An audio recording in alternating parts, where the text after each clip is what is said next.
उप मुख्यमंत्री श्रीमती दिया कुमारी जी, उप मुख्यमंत्री प्रेमचंद बैरवा जी, हमारे राष्ट्रीय महामंत्री और प्रभारी श्री राधा मोहनदास अग्रवाल जी, हमारे भारत सरकार में मंत्री और मेरे साथी, वरिष्ठ साथी गजेंद्र सिंह शेखावत जी, भगीरथ चौधरी जी, राजेंद्र राठौर जी, बहन अलका गुर्जर जी, श्री भारती पवार जी, अशोक परनामी जी, अरुण चतुर्वेदी जी, सीपी जोशी जी, हमारे पूर्व अध्यक्ष और लोकसभा में मेरे साथी श्री राजेंद्र सिंह जी, श्रीमती मंजू शर्मा जी, वासुदेव चावला जी, श्रीमती सुमन शर्मा जी, सम्मानित मंच और यहाँ उपस्थित हमारे सभी सांसदगण, विधायकगण, हमारे महापौर, उप महापौर और हमारे लोकल सेल्फ गवर्नमेंट के सारे चुने हुए प्रतिनिधिगण, देवियों और सज्जनों और मीडिया के मेरे साथी, प्रिंट मीडिया, इलेक्ट्रॉनिक मीडिया के मेरे साथी,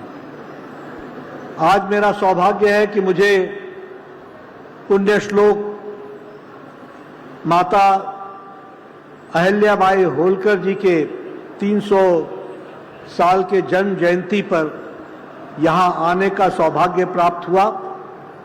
मैं सबसे पहले तो आयोजकों को और विशेष करके प्रदेश अध्यक्ष मदन राठौर जी को और भजन लाल जी को धन्यवाद देता हूं, जिन्होंने मुझे इस कार्यक्रम में आने का मौका दिया है। राजमाता पुण्य श्लोक अहिल्याबाई होलकर जी के बारे में बहुत कुछ कहा जा चुका है। वसुंधरा जी ने बड़े विस्तृत रूप में उनकी जीवन शैली, उनके कार्य, उनका जीवन में योगदान, इस पर प्रकाश डाला और उससे पहले भी वक्ताओं ने, मेरे आने के पहले बहुत से वक्ताओं ने उनके बारे में चर्चा की है। हमारे मदन राठौर जी ने एक दृष्टांत, एक वृतांत हम सबके सामने रखा, जिससे हमें माता अहिल्याबाई होलकर जी का जीवन में कितने न्यायप्रिय थे, कितने, और भजन लाल जी को धन्यवाद देता हूं, जिन्होंने मुझे इस कार्यक्रम में आने का मौका दिया है। राजमाता पुण्य श्लोक अहिल्याबाई होलकर जी के बारे में बहुत कुछ कहा जा चुका है।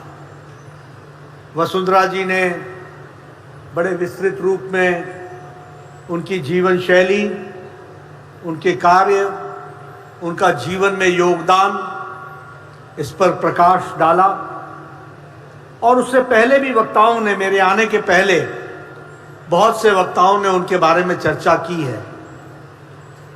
हमारे मदन राठौर जी ने एक दृष्टांत, एक वृतांत हम सबके सामने रखा, जिससे हमें माता अहिल्याबाई होलकर जी का जीवन में कितने न्यायप्रिय थे, कितने न्यायप्रिय थी, इसका हमको अवलोकन देखने को मिलता है। और उसी तरीके से बहुत विस्तृत रूप से हमारे मुख्यमंत्री जी ने भी अहिल्याबाई होलकर जी के बारे में अपनी बात को रखा है। मित्रों, ये हम शताब्दी, जन शताब्दी मनाते तो जरूर हैं, हम याद भी करते हैं, लेकिन उसकी गरिमा को और उनके द्वारा किए गए कार्यों के बारे में सच्ची श्रद्धांजलि तभी होती है जब हम उस प्रेरणा को अपने जीवन में उतारने का प्रयास करते हैं। और इसलिए सिर्फ आज चर्चा कर लेना यह पर्याप्त नहीं है। इस चर्चा में से हमें क्या करना है और हमें किस तरीके से आगे बढ़ना है, इसका उदाहरण लेकर अगर हम प्रेरणा लें तो शायद हमारा जीवन सार्थक होगा, ऐसा मैं मानता हूं। और ये 300 साल उनका जन्म शताब्दी मनाना भी उपयोगी होगा, ये हमको ध्यान में रखना चाहिए। हम सब जानते हैं, जहां हम उनको शत शत नमन करते हैं, वहीं वह धर्म रक्षक भी थी, वो संस्कृति की रक्षक भी थी और साथ में वो समाज सुधारक भी थी। बहुत कम होता है, बहुत कम ऐसे राजनेता होते हैं जो संपूर्ण होते हैं, समावेशी होते हैं। किसी का ध्यान धर्म पर ज्यादा हो जाता है तो शायद समाज सुधार छूट जाता है, किसी का ध्यान संस्कृति की रक्षा पर रहता है तो धर्म के कर्म धर्म छूट जाते हैं। लेकिन पुण्य श्लोक माता अहिल्याबाई होलकर संपूर्णता में व्यक्तित्व था, जो धर्म रक्षक के रूप में भी, सांस्कृतिक रक्षक के रूप में भी और समाज सुधारक के रूप में भी उनको हम सब लोग याद करते हैं। और याद करिए, ये 21वीं शताब्दी नहीं थी, वो 18वीं शताब्दी थी। 18वीं शताब्दी में मुगलों के शासन में महिलाओं की क्या स्थिति थी, इसको भी हमको ध्यान में रखना चाहिए। आज प्रोग्रेसिव बात करना तो फैशन हो सकता है, लेकिन 18वीं शताब्दी में नई दृष्टि देना और महिलाओं के सशक्तिकरण के लिए अपना जीवन लगा देना, यह कितनी बड़ी प्रेरणा का विषय बनता है, इसको हमको समझना चाहिए। और इसलिए उनका नेतृत्व 18वीं शताब्दी में अद्वितीय भी था और उनका प्रभाव निर्णायक था। उनमें संकल्प शक्ति की वो प्रतिमूर्ति थी। जो संकल्प कर लिया उसको पूरा करना उनके जीवन का लक्ष्य था। और उसी तरीके से वो साहस से परिपूर्ण थी और विचारधारा से कटिबद्ध थी। और इसलिए हम कह सकते हैं कि उनका जीवन एक लक्ष्य के लिए समर्पित जीवन था। और देखिए, उनके जीवन में वह राजनीति के सब गुण दोष को जानती थी, वो कूटनीति की ज्ञाता भी थी और साथ ही साथ वो साहसिक और निर्भीक महिला भी थी। और इसलिए माता अहिल्याबाई होलकर से हम सब लोगों को प्रेरणा लेने की जरूरत है। आज हम लोग गुड गवर्नेंस की बात करते हैं, लेकिन आप सोचिए 18वीं शताब्दी में जिसने सत्ता अपने पति के शौर्य के कारण कुंभेर के लड़ाई में अपना जीवन बलिदान किया था, शहीद हुए थे, उनके जाने के बाद शासन को संभाला। लेकिन गुड गवर्नेंस की बात हम आज करते हैं, पर सुशासन उन्होंने 18वीं शताब्दी में हमें दिया। इस बात को भी हमको ध्यान में रखना चाहिए। न्याय प्रियता के बारे में बहुत अच्छे तरीके से हमारे मदन राठौर जी ने बताया है। और लोक हितकारी, उनके जितने भी योजनाएं थी वो सब लोक हितकारी थी और इसलिए वो बहुत दूरगामी प्रभाव छोड़ने वाली थी। हम सब जानते हैं कि सांस्कृतिक धरोहर के बारे में उन्होंने अपना जीवन एक तरीके से समर्पित कर दिया। अब जब मैं सांस्कृतिक और धार्मिक धरोहर की बात करता हूं तो फिर चाहे वो काशी विश्वनाथ हो, फिर चाहे वो सोमनाथ का मंदिर हो, फिर चाहे वो बिहार का वो मंदिर हो जिसके नवीनीकरण के लिए उन्होंने अपना जीवन दिया, और इसके साथ साथ हर मंदिरों के साथ धर्मशाला बनाने का काम भी उन्होंने किया। इसलिए संस्कृति की रक्षा भी की और धर्म को भी प्रोत्साहित किया। ये हमको ध्यान में रखना चाहिए। आज सुरक्षा की बात हो रही है। जब उन्होंने सत्ता संभाली थी तो बाह्य सुरक्षा खतरे में थी, आंतरिक कला था और आर्थिक रूप से मंदी थी। लेकिन उन्होंने, जैसे हमारे प्रधानमंत्री जी आज जो आपदा को अवसर में बदल देते हैं, उस तरीके से उस समय अहिल्याबाई होलकर जी ने भी ये आंतरिक कला, बाहरी सुरक्षा और आर्थिक स्थिति को जो आपदा थी उसको अवसर में बदल करके उन्होंने आगे बढ़ने का काम किया। इसको हमको ध्यान में रखना चाहिए। उन्होंने कहा व्यापार की बढ़ोतरी उस समय के राज्य की बढ़ोतरी का कारण बनेगा। उन्होंने कहा कि किसानों के साथ सुशासन होना चाहिए, लगाम अनुकूल होना चाहिए, लेकिन लगाम से किसी को कसना नहीं चाहिए। और उन्होंने उत्पादन शक्ति को भी बढ़ाने का काम किया। और इसलिए आज अगर हम अपने पुराने जल शक्ति मंत्री गजेंद्र जी को जब हम याद करते हैं और जब हम जल ही जीवन की बात करते हैं, तो आप सोचिए कि 18वीं शताब्दी में उन्होंने कृषि में सिंचाई को लाने का काम किया और इरिगेशन को लाने का काम किया। इसके लिए कुआं, नहर, तालाब और नदियों का संरक्षण करने का काम अहिल्याबाई होलकर जी ने 18वीं शताब्दी में किया। ये हमको ध्यान में रखना चाहिए। इसलिए मित्रों, हम ये कह सकते हैं कि हर तरीके से उन्होंने देश की और प्रदेश को आगे, राज्य को आगे बढ़ाने का काम किया। लेकिन एक बात आपको भी ध्यान में रखनी चाहिए कि इतने सालों बाद अहिल्याबाई होलकर कैसे याद आई? 60-70 साल क्यों नहीं याद आई? किसका राज था? किसने उन्हें इतिहास के पन्नों में दबा के रखा?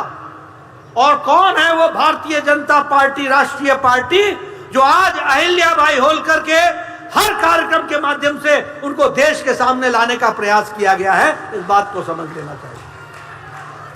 आज हमारे प्रधानमंत्री जी भोपाल में अहिल्याबाई होलकर जी की जन्म शताब्दी मना रहे हैं और मनाया उन्होंने।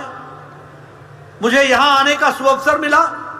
हर जगह संगोष्ठी हो रही है, हर जगह चर्चा हो रही है, हर जगह जनसभाएं हो रही हैं, हर जगह यानी मातृशक्ति को ताकत देने का काम अगर अहिल्याबाई होलकर जी ने किया तो उसको जनता के सामने और महिला शक्ति के सामने लाने का काम भारतीय जनता पार्टी कर रही है। यह भी हमको समझ लेना चाहिए, यह भी हमको ध्यान में रखना चाहिए। और जिन लोगों ने पन्नों में, इतिहास के पन्नों में उसको दबाया, इतिहास ने उनको दबा दिया, यह भी याद रखना चाहिए। जिन लोगों ने उनको दबाने की कोशिश की, उनको इतिहास ने दबा दिया। और आज हम सब के लिए वो प्रेरणा स्रोत बने हैं। और इसलिए कार्यशालाएं हो रही हैं, संगोष्ठी हो रही है, जनसभाएं हो रही हैं, रैली हो रही है। और ये हर तरीके से हम आज अहिल्याबाई होलकर जी को याद करके महिला शक्ति को नमन कर रहे हैं और महिला शक्ति की ताकत को हम आगे बढ़ाने का काम कर रहे हैं। मैं यहाँ यह भी आपके साथ चर्चा करना चाहूँगा कि उन्होंने विकास के दृष्टि से बहुत से काम किए, लेकिन आज अगर उसको देखा जाए तो आदरणीय प्रधानमंत्री मोदी जी के नेतृत्व में भी महिला सशक्तिकरण का बहुत बड़ा काम चल रहा है। मित्रों, हमने वुमेन डेवलपमेंट की बात नहीं की। प्रधानमंत्री मोदी जी ने सिर्फ विमेन डेवलपमेंट की बात नहीं की, प्रधानमंत्री मोदी जी ने विमेन लेड डेवलपमेंट की बात की। इसको हमको समझ लेना चाहिए। यानी महिलाओं के माध्यम से डेवलपमेंट हो, और इसको हम लोगों ने आगे बढ़ाया है। नारी तो नारायणी, इसमें जो हिस्सेदारी है उसको हम लोगों ने आगे बढ़ाने का काम किया। और उसी तरीके से आज मुझे इस बात की भी खुशी है कि हमने लाइफ साइकिल अप्रोच को डेवलप किया। यानी महिला सशक्तिकरण के लिए जन्म से लेकर पढ़ाई तक, शुरू से लेकर के उसको स्वावलंबी बनाने तक के अप्रोच को लेकर के प्रधानमंत्री मोदी जी की नीतियां बनी हैं और महिला सशक्तिकरण का काम को आगे बढ़ाया है। ये बेटी बचाओ बेटी पढ़ाओ को लाने के लिए 2014 तक का इंतजार क्यों करना पड़ा? वो इसलिए क्योंकि इससे पहले की सरकारें इसके प्रति उदासीन थी। लेकिन आज मोदी जी के नेतृत्व में हम कह सकते हैं कि बेटी बचाओ बेटी पढ़ाओ के माध्यम से सेक्स रेशियो, और मुझे खुशी है कि राजस्थान में भी भारतीय जनता पार्टी की सरकार में सेक्स रेशियो में बराबर इंप्रूवमेंट हो रहा है और आप आगे बढ़ रहे हो। इसके लिए भी आपको मैं बधाई देना चाहता हूं।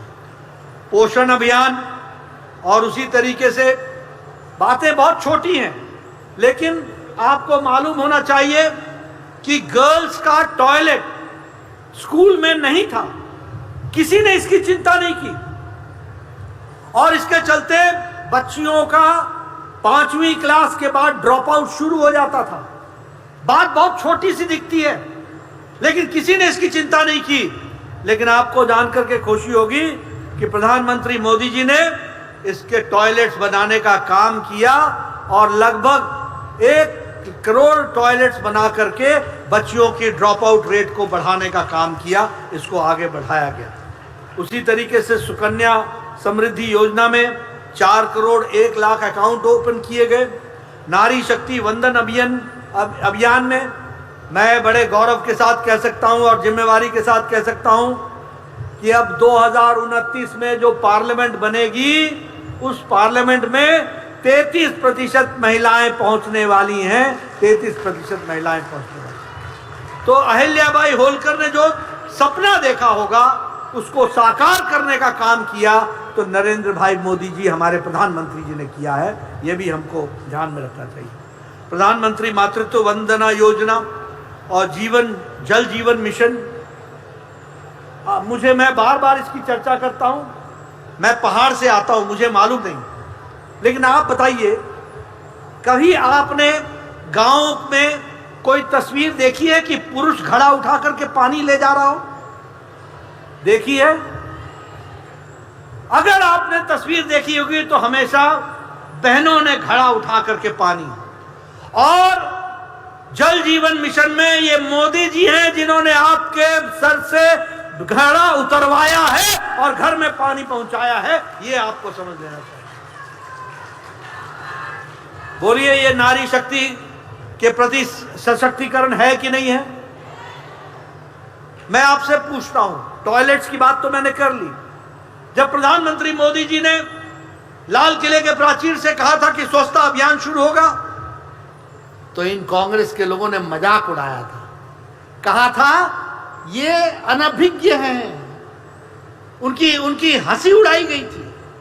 कांग्रेस के लोगों ने इस बात को हल्के में लिया था और क्या कहा था कि प्रधानमंत्री मोदी जी नए प्रधानमंत्री बने, इनको मालूम नहीं है कि लाल किले से टॉयलेट की बात नहीं की जाती है। लेकिन सच्चाई ये थी कि जिन लोगों ने राज किया था कांग्रेस के प्रधानमंत्री, वो इंडिया जानते थे, भारत नहीं जानते थे। उनको भारत नहीं पता था। उन्होंने दिल्ली, मुंबई, कलकत्ता देखा होगा, लेकिन भारत का गांव नहीं देखा था। और राम मनोहर लोहिया ने पार्लियामेंट में कहा था कि मुझे शर्म आती है कि जब सुबह सुबह मेरी जीप नेशनल हाईवे पर जाती है तो मैं झुंड के झुंड महिलाओं को लोटा उठा करके सड़क के किनारे अपने दैनिक नित्य क्रम के लिए मैं देखता हूं तो मेरी आंखें शर्म से झुक जाती हैं। ये राम मनोहर लोहिया ने कहा था कि रात को मैं देखता हूं झुंड के झुंड। यानी कैसा जीवन होगा उन महिलाओं का जो अपने दैनिक नित्य कर्म के लिए सूर्योदय से पहले और सूर्यास्त का इंतजार करती होंगी। और मालूम है इनकी संख्या कितनी थी? 12.5 करोड़। 12.5 करोड़ महिलाओं को और उनके बच्चों को इज्जत से जीने का अगर इज्जत घर दिया तो प्रधानमंत्री मोदी जी ने दिया। यह भी हमको ध्यान में रखना चाहिए। इसलिए अहिल्याबाई होलकर जी के जीवन को सही मायने में सत्ता के रूप से, ताकत से जनता के लिए उतारने का काम किया तो प्रधानमंत्री मोदी जी ने किया। ये आपको याद रखना। मैं गांव से आता हूं, मैं बार बार इसको सुनाता हूं क्योंकि आपने वो तस्वीर शायद नहीं देखी होगी, लेकिन मैंने देखी है। जब मैं छोटा होता था तो हर गांव में मैं किसी न किसी महिला को अपाहिज देखता था। किसी की रीढ़ की हड्डी टूटी हुई होती थी, किसी की टांगें टूट गई होती थी और किसी का बाजू टूट गया होता था। और जब मैं पूछा करता था कि ये कैसे हुआ तो पता चलता था कि लकड़ी काटने गई थी, पेड़ पर चढ़ी थी और पेड़ से गिर गई थी, इसलिए अपाहिज हो गई है। ये मैंने तस्वीर देखी है और आज मुझे खुशी होती है ये बताते हुए। और वो भी मैंने दिन देखा है जब लकड़ियां लाती थी, उनको सुखाया जाता था, उसके बाद उनको जलाया जाता था। आपने शायद नहीं सुना होगा, नहीं देखा होगा, पर मैंने अपने यहाँ अपनी आया माँ को देखा है। फूकनी आप पता नहीं क्या बोलते हैं, यहाँ फूकनी बोलते हैं। फूकनी से फूक कर चूल्हा जलाती थी। 200 सिगरेट का धुआं अपने छाती में लेती थी और उनको टीबी भी हो जाता था और तब वो घर का खाना बनाती थी। आज मोदी जी ने 12 करोड़ बहनों को मुफ्त उज्ज्वला योजना में गैस का सिलेंडर दिया है आधे घंटे में। बोलिए, ये नारी सशक्तिकरण हुआ है कि नहीं हुआ है? ये वुमेन लेड डेवलपमेंट है कि नहीं है? स्टैंड अप इंडिया में 84% फायदा महिलाओं को हुआ है। उसी तरीके से जनधन योजना में जो अकाउंट खोले हैं उसमें 45 करोड़ में 30 करोड़ बहनें हैं जनधन योजना में। उसी तरीके से मुद्रा योजना में 69% हमारी बहनें हैं और प्रधानमंत्री आवास योजना में 72% आवास महिलाओं के नाम पर हैं। यह भी हमको ध्यान में रखना चाहिए। और सबसे बड़ी बात यह है कि पेड मैटरनिटी लीव 26 सप्ताह की ये देने का काम अगर किसी ने किया है तो प्रधानमंत्री मोदी जी ने किया है। आप देखिए ना, एक प्रेग्नेंट वुमेन, एक वर्किंग वुमेन, उसको 12 सप्ताह मिलते थे, आज 26 सप्ताह मिल रहे हैं पेड, और प्राइवेट में भी और गवर्नमेंट में भी। ये क्या नियम का परिवर्तन महिला सशक्तिकरण का कारण बना है कि नहीं बना है? इसलिए जब हम जब अहिल्याबाई होलकर जी को याद करते हैं तो उसको अमली जामा पहनाने का काम नरेंद्र मोदी जी ने किया है। ये हमको ध्यान में रखना चाहिए। हमें लोगों को आदत है समाज को बांट कर देखने की, लेकिन मोदी जी ने सबका साथ, सबका विकास, सबका विश्वास, सबका प्रयास माना। और जिसे सुप्रीम कोर्ट ने कहा था कि 3 तलाक बंद करो, और मैं बार बार बोलता हूं, पाकिस्तान में 3 तलाक नहीं है, बांग्लादेश में 3 तलाक नहीं है, अफगानिस्तान में 3 तलाक नहीं है, सीरिया में 3 तलाक नहीं है, ईरान में 3 तलाक नहीं है, इराक में 3 तलाक नहीं है, इंडोनेशिया जो मुस्लिम बहुल देश है 3 तलाक नहीं है। लेकिन हमारे यहां भारत में ये सेक्युलर के पुजारी बने हुए लोग, जिनमें हिम्मत नहीं थी, मोदी जी ने 3 तलाक को समाप्त कर दिया और मुस्लिम बहनों को आजाद कर दिया। इस तरीके से आगे बढ़ाने का काम किया। और इसलिए हम ये कह सकते हैं, उसी तरीके से अगर काशी विश्वनाथ का पुनर्जीवन अहिल्याबाई होलकर जी ने किया तो उसको नए तरीके से सजाने का काम प्रधानमंत्री मोदी जी ने किया। ये भी हमको ध्यान में रखना चाहिए। अगर सोमनाथ का काम उन्होंने किया तो आज सोमनाथ का फिर से जो नवीनीकरण हो रहा है वो प्रधानमंत्री मोदी जी के नेतृत्व में हो रहा है। यह भी हमको ध्यान में रखना चाहिए। उसी तरीके से अगर हम देखें महाकाल उज्जैन, उस महालोक उज्जैन, उसका भी जो जीर्णोद्धार हुआ है वो भी हम सबके सामने है।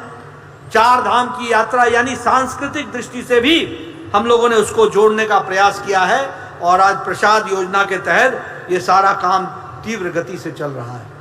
अहिल्याबाई होलकर जी ने जनजातियों के लिए बहुत बड़ा काम किया था, तो हमारे प्रधानमंत्री मोदी जी ने भी जनजातियों को मुख्य धारा में लाने का काम किया है, तो प्रधानमंत्री मोदी जी ने किया है। और इसीलिए मित्रों, आज अगर हम वैसे आपको बताने लगे तो बहुत लंबी गाथा है। किसान सम्मान निधि से लेकर के किसानों का, गांव, गरीब, वंचित, पीड़ित, शोषित, दलित, युवा, किसान, इन सब की चिंता अगर अहिल्याबाई होलकर जी के समय हुई तो उसी के कार्य रूप में आज मोदी जी के नेतृत्व में भारत की सरकार कर रही है। इसको हमको ध्यान में रखना चाहिए। इसको हमको मैं आपका ज़्यादा समय नहीं लूँगा, क्योंकि चाहे किसान की बात करूँ, चाहे दलित की बात करूँ, चाहे हम अपने आदिवासी की बात करूँ, सबको मुख्य धारा में लाने का काम किया है। लेकिन एक बात और ध्यान रखिएगा, और वो मैं बड़े स्पष्ट शब्दों में कहना चाहता हूँ। मैं प्रधानमंत्री जी को बहुत गौर से सुनता भी हूँ, समझता भी हूँ और कोशिश भी करता हूँ कि समझाए, और आप सब भी समझते होंगे। अहिल्याबाई होलकर जी के समय में भी बाह्य सुरक्षा एक खतरा का विषय बना हुआ था, और आज पाकिस्तान भी दिन रात अपने कुत्सित मन से, कुत्सित विचार से और कुत्सित योजनाओं से भारत को बुरी नजर से देखने के काम में पीछे नहीं रहता है। लेकिन ये मोदी जी का भारत है, ये बदला हुआ भारत है। अब भारत डोजियर नहीं भेजता। 26/11 हो जाए तो डोजियर भेजने का काम भारत नहीं करता। मोदी जी शिकायत नहीं करते हैं, मोदी जी अपने शब्दों को क्रियान्वित करने का काम करते हैं। ये हमको ध्यान में रखना चाहिए। और मैं याद दिलाना चाहूंगा, उरी की जब घटना घटी थी तो मोदी जी ने कहा था इसका जवाब मिलेगा, इसका जवाब मिलेगा। और उसके बाद हम सबको मालूम है कि घर में घुसकर सर्जिकल स्ट्राइक किया था और पाकिस्तान के उन सारे इलाकों को ध्वस्त करने का काम प्रधानमंत्री मोदी जी ने किया था। जब पुलवामा हुआ तो याद रखिएगा, प्रधानमंत्री जी ने कहा था, तुमने बहुत बड़ी गलती कर दी है, इसका खमियाजा तुमको भुगतना पड़ेगा। और उसके बाद बालाकोट का एयर स्ट्राइक हुआ था और उनके अड्डे ध्वस्त किए गए थे, ये आपको ध्यान में रखना है। और जब पहलगाम हुआ तो प्रधानमंत्री जी ने कहा कि इसका जवाब तुमको मिलेगा, समय हम तय करेंगे, स्थान हम तय करेंगे और कल्पना से भी बाहर तुमको जवाब मिलेगा। इस तरीके की बात उन्होंने कही थी। और 9 उनके अड्डे, जिसमें उनके हेडक्वार्टर भी थे, लश्कर-ए-तैयबा के भी और जैश-ए-मोहब्बत के भी, दोनों के हेडक्वार्टर्स को ध्वस्त करके, और इतना ही नहीं, जब उन्होंने बाड़मेर की तरफ बुरी नजर डाली, जब उन्होंने श्रीनगर पर बुरी नजर डाली, जब उन्होंने अमृतसर पर बुरी नजर डाली, तो उनके 9 सैनिक ठिकानों को भी ध्वस्त कर दिया, 11 सैनिक ठिकानों को भी ध्वस्त कर दिया। ये हम सबको मालूम है। अब आप सुनिए, जो प्रधानमंत्री जी ने देश को संबोधित करते हुए कहा है कि ये न्यू नॉर्मल है, अब नया भारत है। ऑपरेशन सिंदूर बंद नहीं हुआ है। तुम आतंकवादी घटना करने की कोशिश करोगे, भरपूर जवाब मिलेगा तुमको, भरपूर जवाब मिलेगा। और दूसरी बात उन्होंने कही है कि एटम बम की गईदेर भभकी बंद करो, ये नया भारत है, ये न्यू नॉर्मल है, मुंह तोड़ जवाब तुमको मिलेगा। और तीसरी बात उन्होंने कही है कि आतंकवादी करने वाले लोग और जो लोग इनको संरक्षण देते हैं, इनको एक ही नजर से देखा जाएगा। सत्ता के दृष्टि से अगर लोग जो साथ दे रहे हैं, एक ही नजर से देखा जाएगा।